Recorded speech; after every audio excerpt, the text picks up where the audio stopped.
Hello, everybody. My name's Ardendris, and welcome back to All the Mods 10. I'm recording this the same day as the last episode, though it is a few hours removed. I've been on doing some odds and ends work for 4 hours, I think, just about. And then I took a break for like another 6 besides that. But yes, last time we went down to the ancient city, and that didn't go. Hmm.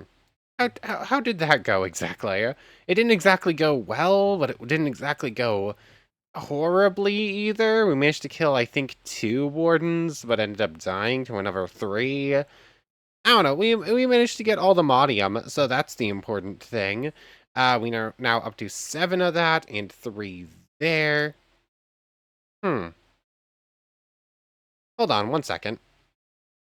For a second, I thought I forgot to actually upload the last video, so it's already scheduled. Members should be able to see it now. Uh, Others will see it tomorrow. Anyways, or I guess yesterday. Anyways, yeah, we didn't exactly do well in the ancient city, but we did manage to get some Aldemodium. Between episodes, that 3 ore we have here, I got this between episodes.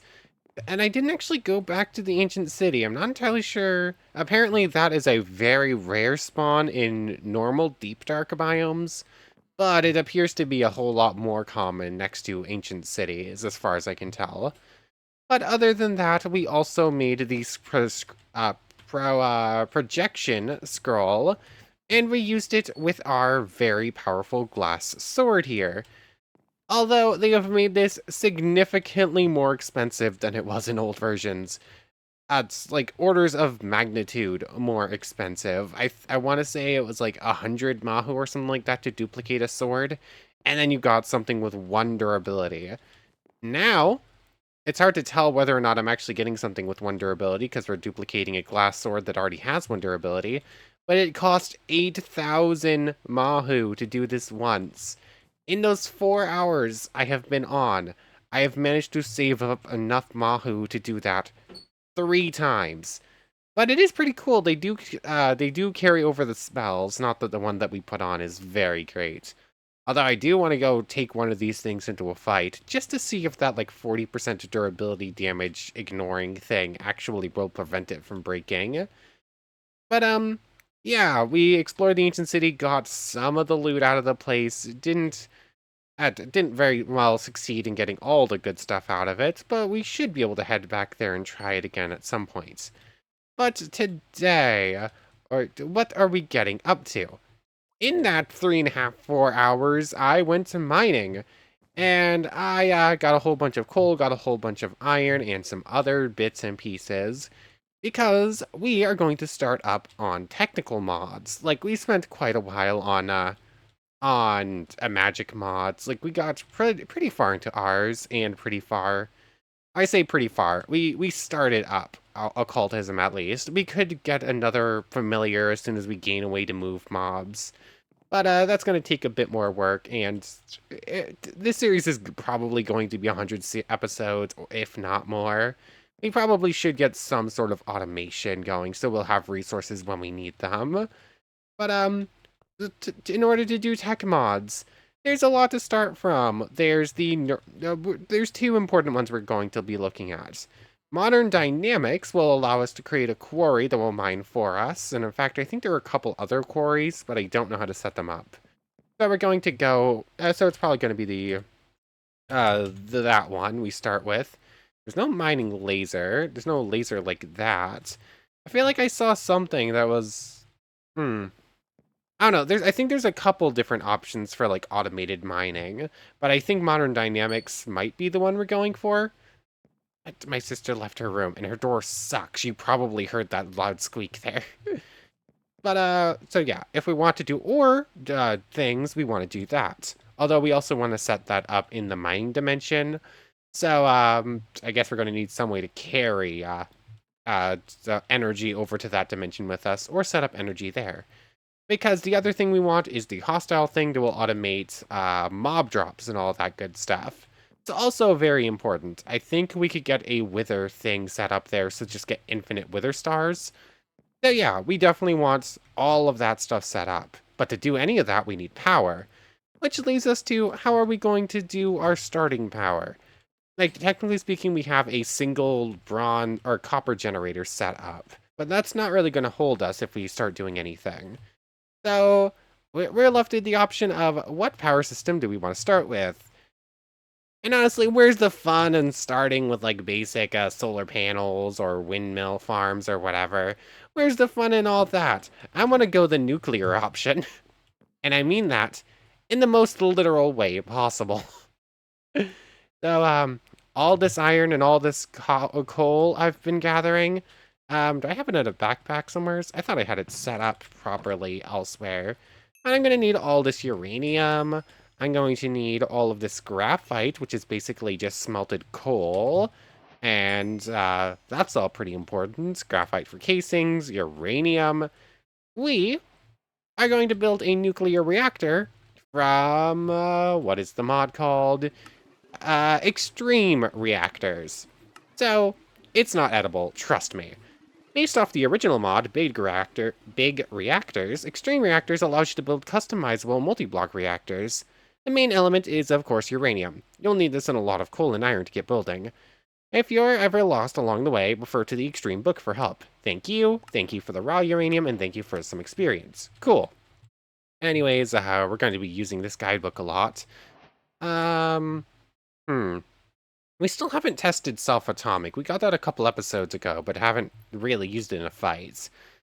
So all the graphite's just gonna sit in there, all the uranium. I do have more uranium I want to smelt up. I did grab a whole bunch of it. I also have a lot of the uraninite from Powa. That was the other option, because it has a very similar structure to the extreme reactors. I guess I'll grab some of you, grab out the hammer, grab out the materials to make more hammers, because this one's like seconds away from breaking. I'm probably also going to need more iron than I currently have smelted up as well. But let's just do that, you, and then I'll grab the coal in a second. Then we're going to do the same thing. And really, fine, I have to make one more hammer to finish off the rest of this. And that's missing 14, which is 7. 7. There we go. So I'm just going to toss all of this in there. We're going to wait for all this uranium to smelt up as we go over how the rest of this is going to work. So, thank you. That, and sure, you'll just keep the extra piece of coal in you. So, how is this mod going to work? I have no idea what this guidebook says. Welcome to the Extreme Reactors Fundamentals Handbook, or the Extreme Book for Sorts. It's a mod that makes all extreme amounts of energy in an efficient way. Okay, so the beginning, Extreme Reactors, this is just going over build and manage your own reactors. And then from there, you'll create turbines that are more efficient, and then sophisticated energy management and whatnot.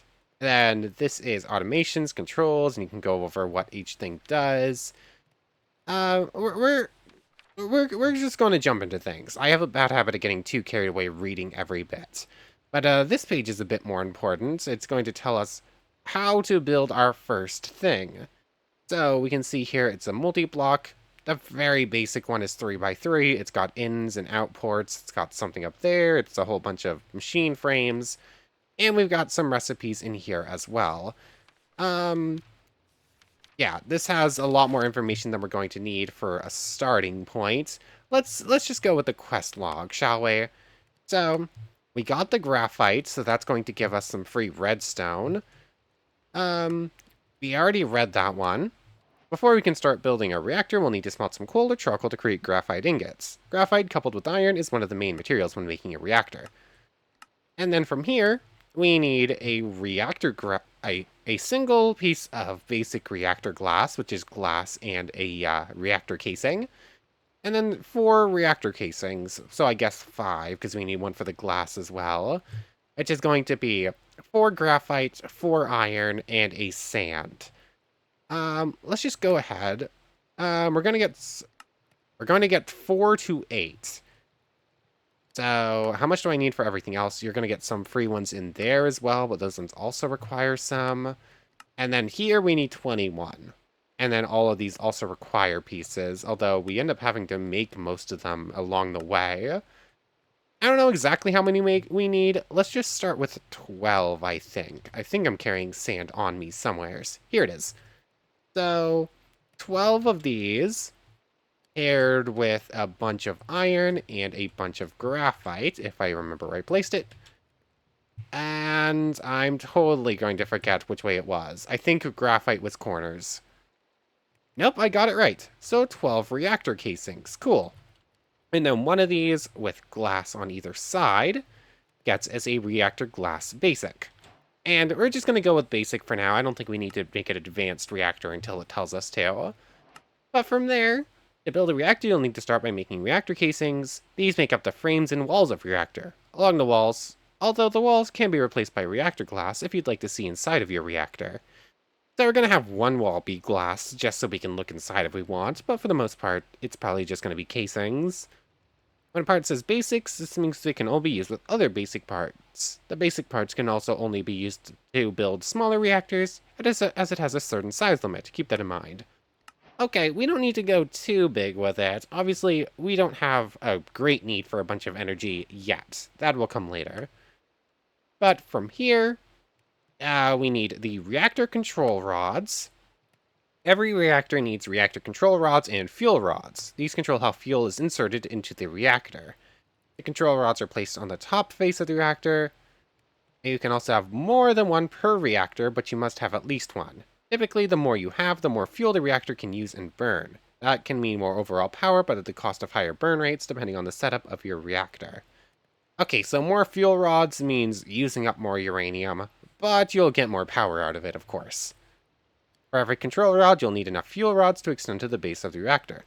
For example, if your reactor is 5 blocks tall, you'll need 3 fuel rods extending from each control rod. Okay.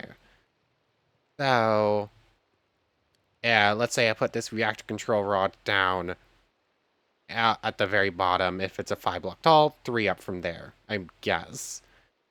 If you right-click on a control rod, you can control how much fuel is burned in the reactor by inserting or retracting the fuel rods. The further that you extend the rods, the less fuel that will be burned. Okay. Oh, I see. So this goes in the middle, and then this actually goes inside of it. Like, this goes in the middle top. And then it's a 3-block thing. Since there's one open space in the middle between the bottom layer and the top layer, you just need 1 fuel rod, right? I think? If I had to guess. As we can see here, if it's 5 blocks tall, you only need 3. So it'll extend down into the middle. That's why we would want to look inside, I guess. So a piston, a redstone, 4 of those, graphite iron. I think I have a piston in here. I looted it from a dungeon we cleared out. Here it is. Inventory's looking kind of rough. Okay, there's another full one of these at least, and we can start working on another one.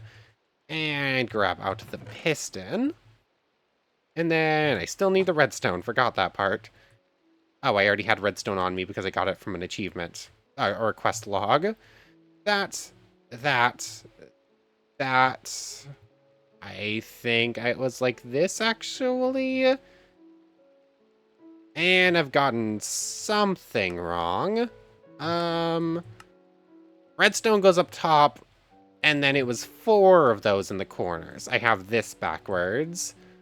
So like that, and this instead gets us our control rod. And then from there, how do we make the fuel rod?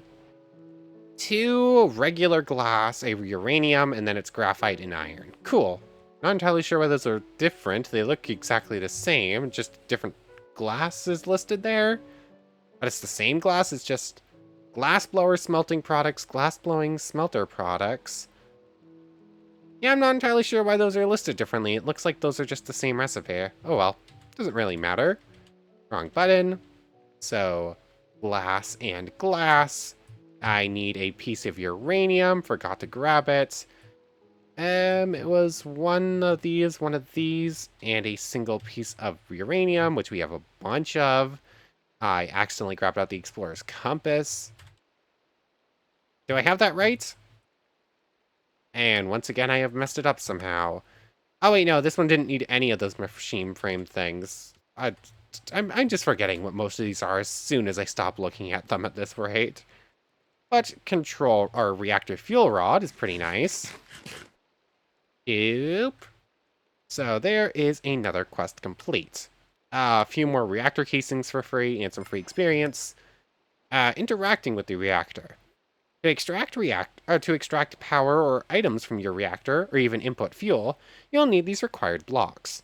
The power tap provides a way for you to tap into the power that a passive reactor makes. You can attach pipes and cables to extract the power from it. The access ports are required for every reactor and allows you to both input fuel from the reactor or extract waste. It's usually a good idea to have two per reactor, one for each job. Okay, so we're going to want two of these solid access ports and one of these energy power tap. Cool. 4 redstone blocks and a piece of redstone, simple enough. This is 4 reactor casings, a chest, another piston, and a hopper.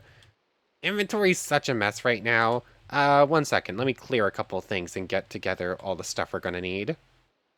Okay, so I think I have everything together. I technically look slightly ahead on a thing, and we're going to need a comparator for the next step. But, that's for a moment, I'm just gonna make it now. I did not need... No, a comparator needs 3, that's why I was making 3 torches. There we go, comparator. That's for another step in a moment. Anyways, let's get back to the ports. I totally forgot to actually get enough things for 2, but, we'll cross that bridge in a moment. So a hopper is a chest, and it's got a weird design of iron around it. So there's that. And I think that's enough. I can't... Oh yeah, I need to look at it in here. So let's do... Extreme. I knew it was something reactors. I could not remember the first word, though. But we want the... Energizer active, reactor passive, reactor... What are we making? Reactor solid access port. That's what it's called. Reactor... A turbine. Reactor solid access ports. It's a green thing. That's reinforced, which is... Okay, that uses steel. So I'm going to assume it's the same recipe, but it uses it uses graphite instead of steel in the one we're going for. Where is it? Here it is, basic. Oh, I forgot to make an extra chest for it. That explains why I couldn't do it. So that and that gets us another chest. And then I can probably remember, but it's still going to be easier just to do this. I keep losing this.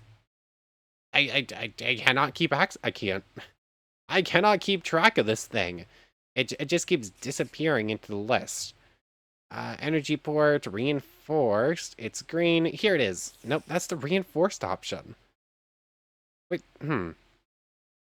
I doubt it's moved. I doubt it is moving on this list. It's just my eyes cannot stay focused on it. There it is. So, solid access ports, and we have that, so now we'll be able to make another one of those, no problem. In fact, we just need another chest, another piston, and another hopper. The piston's the hard part, and even that's nothing crazy. Or whatever. Well, let's move on to the other one. We'll just finish this quest and then go back.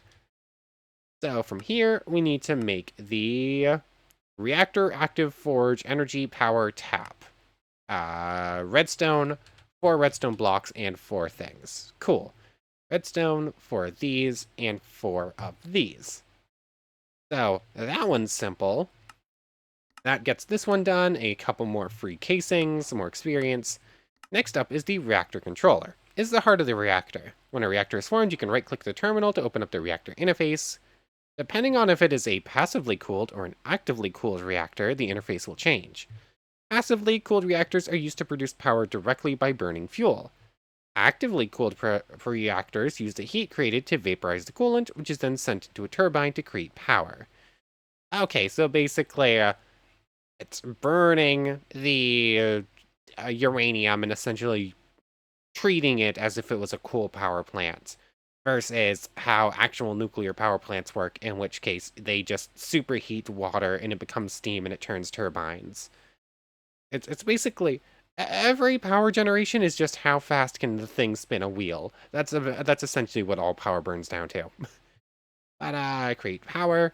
In the interface of a passive reactor, you can see and toggle the status and waste ejection.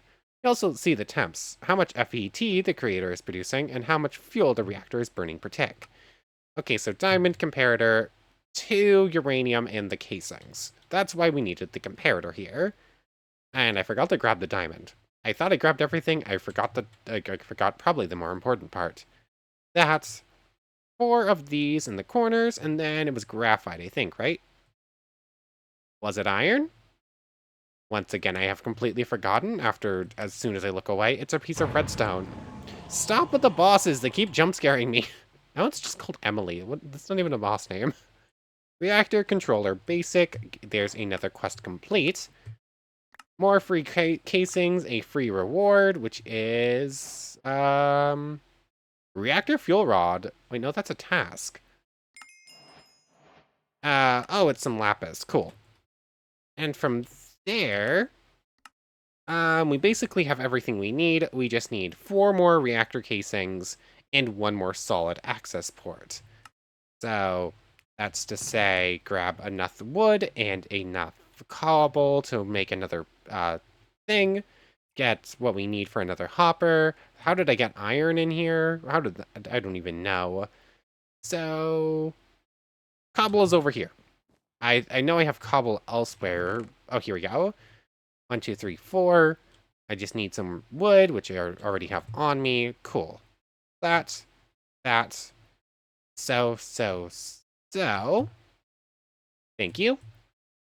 And then I need 2 chests, actually. 1 for a hopper, 1 for a... yeah, 1 for the hopper, 1 for just making the thing. So there's that. And then from there, should be able to just do that. And now I'm just missing... Okay, I need to make it to 21 reactor core casings. Currently, we're at 6. So we need 5 more. Just to say, turn 15 more of the sand into what we need. Which is this one. Oh, I'm out of iron. That'll probably do. And I was literally 1 short. Of course I was 1 short. There we go. And that should be everything we need. So, a bunch of experience. We're going to build the smallest passive reactor possible, the 3x3x3. The requirements for the quest are the exact amount for what you'll need to build one. To build this, you can start by building a 3x3 frame made out of casings. In the middle of the bottom face, you can just use another reactor casing. You'll want each outer wall to have a reactor component, like an active power tap or solid access port. Free gold, thank you very much. And then every reactor you build will require 1 reactor controller, which is put in the middle of the front wall, 1 fuel rod in the center of the multi-block, and 1 control rod above it. The access ports on the sides, 1 on the left, 1 on the right. And the middle goes the active power tap, so there's no place for the glass, so we don't actually get to look inside of this one. And with these basic parts, we could technically go up to a 5x5x5 if we had the parts. You'll need reinforced if we want to go bigger than that. This is what it will look like. Cool. And then we have a couple more quests there we could complete right now, but we're just gonna go set up this very basic reactor for right now. And I can probably put some of this stuff away. We're, I think, done with extreme reactors as soon as we have this set up. Although I do have some pipes on us so that we can pipe things in and out of chests that we're going to be putting down. Once I remember to actually build the chests. Anyways, I had set up a little space over here where we're going to do it, and we're probably going to move that over at some point and use that battery, or one of those 2 batteries we have set up. So, everything we do as far as tech goes is also going to be put temporarily in place. I need to properly set up things for everything. But 21 of these. 1, 2, 3. Let's just do like that. Yes, hello, little drink me friend. So, I think just like this should be good enough. Yep. And then we're going to put the, I believe this is the power outer, the power out, the stuff in. This is going to be stuff out. You need to move, little friend. Reactor controller is going to go here where our little friend is. Come on. Thank you. And I placed it in the wrong place. Come on. That's going to go there. We need fuel rod in the middle, control rod above it. So that and that. So this should now be a functioning reactor. Or it will be once we put stuff in it. So we can see the core fuel status is 0, 0, 0 depleted, 1 fuel rod, max capacity 4,000 megabuckets, no fuel, no waste, no total. We can see heat and fuel burnup and fuel reactivity. Higher radiations reduce fuel burnup, interesting, and energy output. How much is stored within it? This thing can hold 2.59 flux flux energy, I think? I don't remember. Something like that. Oh, we can turn it on. We can void reactants. We can waste ejection mode. Automatic. Scram is emergency shutdown. Will we have a nuclear meltdown? Is nuclear meltdown possible with this? I'm thinking maybe. But yellorium becomes cyanite. Verdurium becomes rosenite. Reactants are things going on there. Anyways, we need a chest here that is going to pump in, and then we need a chest on the other side that's going to pump out. So, grab enough to make the sophisticated iron. No, we can go sophisticated gold right now. And in fact, we could probably go sophisticated diamond. We'll evolve them to diamond at a later point. I think we're good with just going into the gold for right now. But there's that. Gold. Sophisticated spruce. And then if I actually turn these into the base materials that I need them to be, these get turned into these. These get turned into these. That and that. And then I need, let's see. Those are energy. Those are universal. Then we have these ultimate universal that are very fast. I guess universal from pipes, and we'll use this wrench to say, out. And this is going to be in. I think that should be set up fine. So we just start pumping some uranium into it. I think this should start going, no problem. Currently we're at that. Is this on? Turn the reactor off. We can see it's got 100% fuel. And we have plenty of uranium still left in there. And probably still more smelted up. Let's run over here. And, I guess we'll start with this one. That one already has some in it. This one's more or less empty. I think I have extra of those. I should be able to... Oh, excuse me, sorry. Should be able to just say this, and then grab one of these pipes and run them out. These are very slow. Let's see, what is your max thing? 500 FE a tick. Maybe I should grab the other cell and use these universal ones instead. I think those should work automatically even, so I don't have to do anything extra with them. So you know what? Let's do this instead, and I suppose I might move the copper one over just to get a little bit of extra power at some point. But actually, that is going to all be broken up. This is going to go here. And then from here, grab out these universal, or ultimate ones. That, and that should automatically connect it over. I can see there that they're getting filled up. Oh, wait. Oh, hold on. Let's see. Inputs. Output on the front? No, I want... Oh, this is considered your front, I guess. Interesting. Side config. I want this to be an input. So these pipes now have nothing in them. This is back up to its full thing.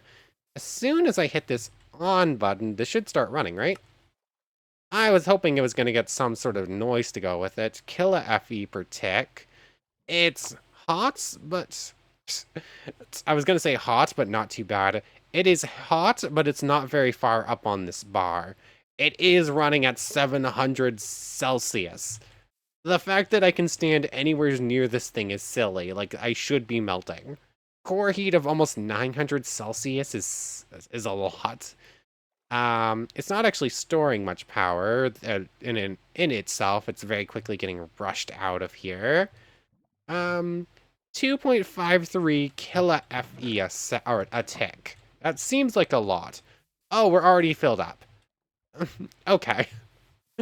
Okay, that took... Are we getting stored in the... Oh, we're storing in the universal cable. I didn't even realize these had storage within them. Okay. So, essentially we're at 3 milli-FE stored up right now. I suppose I should do this and just have a little bit of runoff, although this one's going to be pretty slow. If that's that, the back should be set up as outputs, and then that will output here. This needs input on facing north, extract. I'm gonna have everything set to receive. I don't know what's the right one. Everything is set to receive. That's just not working. I'm not a huge fan of the power cables. They don't always seem like they're working well. What did I mess up here? That should be an output. Input, output in the back. Yeah, I'm really not sure why we're not transferring power between the two energy cells. Like, apparently these just don't work on the mechanism stuff or something. I don't know, it's a bit weird. I was kind of hoping to transfer to have a little bit of a buffer, but I don't think there's any way I could do that. Unless there's a one pipe to another option. Oh, there is, but it's, again, just not transferring over? Oh, okay, there we go. So that works, but just going from that into that doesn't. Okay. So we can store about 2 in the energy cells, or 2.6 in the energy cells, and then we can store another 9.83. So, yeah, like 12.5. And then this technically can store another 2.5, so like 15 milli-FEs. Okay, we have some depleted. Has it been transferred out yet? No. So waste is automatic. So we have a tiny bit of waste, but not enough to actually get any of the waste materials brought out yet. But we now have a nuclear device and plenty of power for whatever starting things we're going to do. So, which mod are we going to start with? I think it's going to be the neural mob thing, like the automated mob killing. And because I think there's some pretty important mob drops we're going to need to get a hold of. So, for right now, let me just organize things and get some stuff back into inventory so we have a bit more space to work with. Oh, it's a good thing I double-checked this. I didn't actually set this one as an outlet. So, now this should start... It apparently wasn't set up to get waste out of this side just yet. So, there's still no waste to get rid of, but it wasn't going to. Plus, this thing is now... Okay, this thing is now completely full up on energy, and all the energy cells are, so... I guess we should probably start using this at some point, because otherwise we're not actually going to get a hold of any of that wasted stuff. Because it doesn't look like it's actually depleting as long as it has... yeah, as long as it has full power, it won't deplete anything at the same time, so that's good to know. Anyways, I didn't really... I cleared a little bit of space. But let's start with the neural pathways mod, shall we? Also... Here's a little page about extending. For right now, we're just going with 5 by 5, but if we went with 3 by 3, but we could go to 5 by 5 by 5, and we can see that is a very silly size for a reactor. Like, that would be bigger than, yeah, that's massive. Like, that is silly. Like, that's an entire mountain is just one giant nuclear reactor. I don't know why you'd ever need that much power.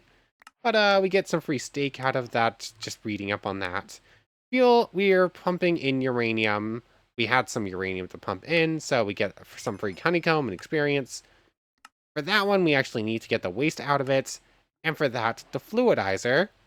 Now that we were collecting some waste from a reactor, part of the progression requires you to fluidize some of the ingots you get. You know what that means? We need to make a fluidizer. The main component is the fluidizer controller. Once built, you can right-click on this to open up the interface. Here you can turn it on or off, see what's inside, and the current power level. So we could make that right now with another comparator, and I'm assuming that would basically make this cyanite stuff into liquid cyanite that is used for other things. We'll go over that later on. But right now, we just have our reactor running. We're gonna use it for the power. We'll deal with the side effects of having a reactor later on. So, how do we start up on the hostile neural networks? So the first one is already done, welcome, because we had some redstone. HNN for short is a mod based around simulating mob kills for loot. To this you will be collecting data on mobs, and running simulations from the data to create their drops. So we need a model framework, which is repeaters, smoothstone, clay, redstone, and gold. So we're going to be heading back home. I wonder if there's anything important. I don't. Well, the zombies are about to despawn anyways. That doesn't matter. But I think withers would be the most important one for us to get the setup on. But I don't know if we're prepared for that just yet. We can barely beat a wither as it is, and we'd have to. I've looked forward a little bit. I won't spoil too much. But let me get what we need for this. Clay, smooth stone. I do have some repeaters I stole. So there's that. Clay, redstone, smooth stone. I don't think I have smooth stone, so we're going to have to smelt that in a moment. I also have no idea how many of these things we're going to need, because I think we're going to need a couple. Yeah, no smooth stone. Let me just smelt up a half stack of them. I think we'll do for now. Okay, so I think I have everything together. So, the modeling mobs. Model frameworks are the starting point for creating data models. To start collecting data on a specific mob, you'll want to make one of these, then right-click the mob you'd like to gather data on. When done properly, the model framework will turn into a data model of the mob you clicked on. To gather data, you'll need the deep learner, which is the other thing there, then start killing that specific mob with the deep learner in your inventory. So these things, pretty simple to make. I'm going to need more redstone repeaters. I didn't actually collect any extra redstone while I was out and about. I didn't really think about needing it, but we're pretty quickly running out. So, it's neural mob, right? Yeah, there we go. So we want the deep learner, which also, okay, this will actually get held in our charms thing, so don't have to worry about having inventory for this. A glass plane and 4 obsidian, doesn't matter if it's crying or regular. So 1, 2, 3, 4. I also didn't actually... Oh yeah, I have extra glass on me. It's just I didn't turn it into panes yet. So the deep learner. Let's actually read about this one too before we just make it. The deep learner is one of the core components of HNN. With this item, you can right-click to open up a HUD and store data models to gather data while killing mobs. Each learner can hold 4, and as long as you have the learner anywhere in your inventory, it will collect data for the models placed inside. You can have multiple, and they will all work at once. So that's pretty good if you want to set up like 8 at a time. So let's just go ahead and make our deep learner. Pretty simple. Let's go ahead and make the model framework. I need gold and another repeater. So let's just do 1 for now and grab out the gold. So from here, we have a model framework. And actually, we can build 4 of these. So let's do 4 of them at a time. I need extra stone for that first, though. So we're just missing 3 more repeaters. So there's that, and that. So now we have 4 of them. Now, what's an important mob we want to, we want to simulate the mob killing for? I mean, creepers aren't a bad idea. I refuse to take off the the cat slippers, so they keep running away. Um, Maybe I should focus on the ore creepers down below. Or I guess we could do a zombie just as a test as well. That's something we're gonna kill a bunch. Um, oh no, what's something that we can kill enough to actually do a good test with? A pig. I don't know. There's a bunch of important things. Blazes and withers. Although those are hard to test because they require going to a different dimension. I'm way overthinking this. Spider, come over here. We now have a data model for a spider. And actually just doing that was enough to unlock something else for us too.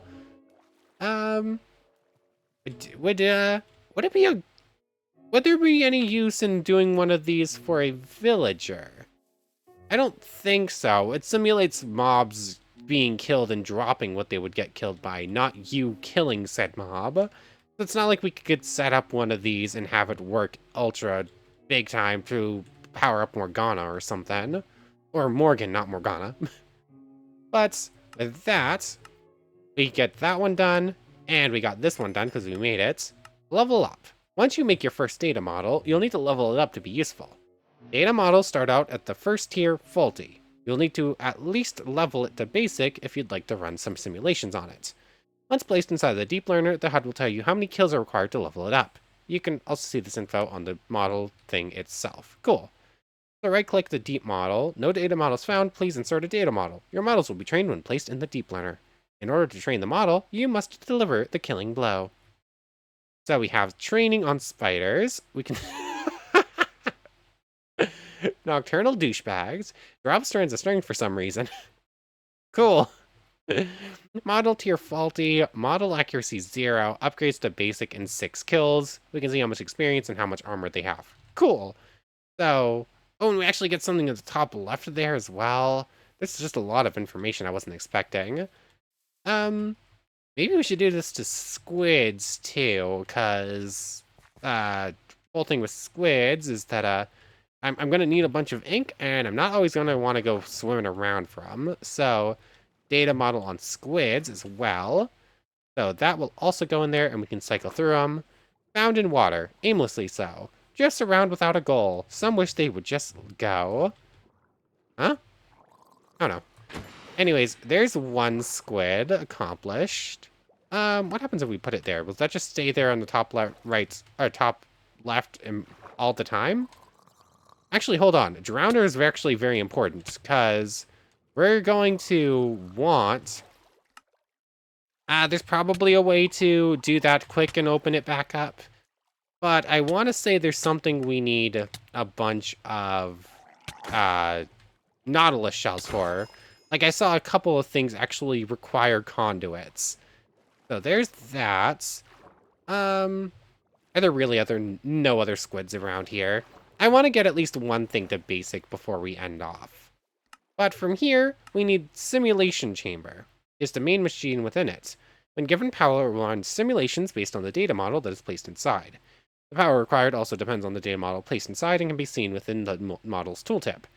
The machine also requires at least one prediction matrix to run a simulation. The result of the simulation will be the output onto the matrix. Simulations will always produce some kind of generalized prediction, which can be used in various crafting recipes. They can always also vary on the origin of the mob. If it succeeds, you will receive a mob prediction based off the model. The higher the tier of the data model you use, the higher the success rate is for the simulation. So those are pretty simple to make. This thing is again pretty simple to make, and when used, you place in, say, the squid one we're working on with the prediction matrix, we'll probably get a generalized overworld prediction, and then we'll get some level of squid prediction, and that said prediction can be used whenever we set up the loot simulator. So, looking at the time, we'll probably build the rest of the machines next time, but I would like to see it turn to basic. So let me go hunting for a couple more squids before we end off. Okay, I found a small group of them. We just need to kill one more squid, and here our little friend is. So now we have a basic squid model. We'll be able to use that for our next time when we set up the machines to actually do what we need with this. I have one more of these model frameworks. I think I'm going to save this and use it on blazes. I think is going to be more important than withers. Because we already have enough skulls to summon, I think, 2 or 3 more withers anyways. So, just grinding for those. Actually, no. We need to set it up for wither skeletons, obviously. That would be super good. But we also just straight up need to set it up for a wither. Because I think using one of these with a wither prediction can actually get you free wither stars. So, that's pretty important. But anyways, just now that I've seen this little loot chest over here, I'm going to loot it because the other one's on a pirate ship and this one isn't. But that's probably a pretty good place to end things off. So I, yeah, I don't care. Oh, actually I do. There's a pufferfish. Pufferfish are actually surprisingly important. We probably actually need to go fishing to get a whole bunch of them for various things. But for right now, I want to thank you very much for watching. I hope you've enjoyed as much as I have, and hope to see you next time. So, without further ado, take care, everybody. I want to thank you all so much for watching one more time, and a special thanks to the channel members. Yamato Tanagura, Goddess of the Starfilled Void, and the Phantom Knight. Thank you all so much for your extra support. So, for now, for real now, take care, everybody.